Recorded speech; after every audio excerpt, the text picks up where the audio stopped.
Illinois Governor J.B. Pritzker announced that the federal government has ordered the deployment of around 4,000 members of the Texas National Guard to several states, including Illinois and Oregon.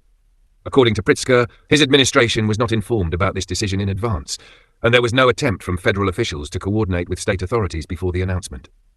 He expressed deep concern over what he described as an overreach of power and an action that undermines the authority of individual states. Pritzker criticized the move, calling it an invasion of his state's rights and autonomy. He said that while federal intervention had already been controversial when it involved law enforcement agents, transferring military personnel across state lines without consultation was a dangerous escalation.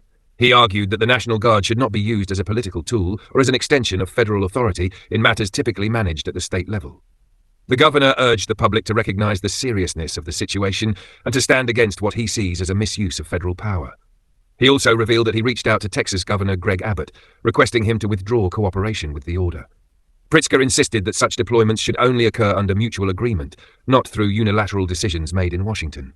In his statement, he warned that accepting such actions would set a troubling precedent where states could lose control over their own National Guard forces. Governor Abbott, on the other hand, defended the deployment. He explained that the order was meant to ensure the safety of federal personnel working in volatile areas and to provide assistance during ongoing unrest.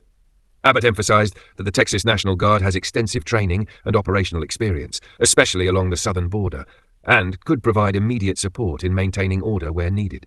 He added that the Guard's presence would be temporary and focused solely on protecting federal employees and property. The controversy arises amid a series of large-scale protests and violent incidents across several cities. In Chicago and its suburbs, tensions have escalated between demonstrators and federal officers. Reports indicated that some protesters attempted to block or damage government vehicles, leading to clashes that involved the use of non-lethal weapons, such as pepper balls and rubber bullets. Multiple arrests have been made following confrontations at federal facilities.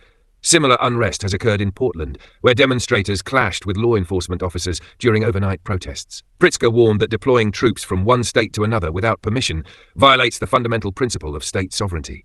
He said that such actions could blur the boundaries between federal and state jurisdictions, creating confusion over command and accountability.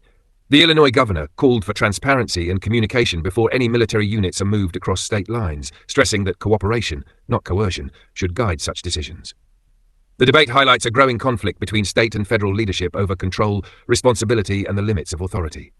As both governors stand firm in their opposing positions, the issue underscores the broader tension between national security priorities and the constitutional independence of each state.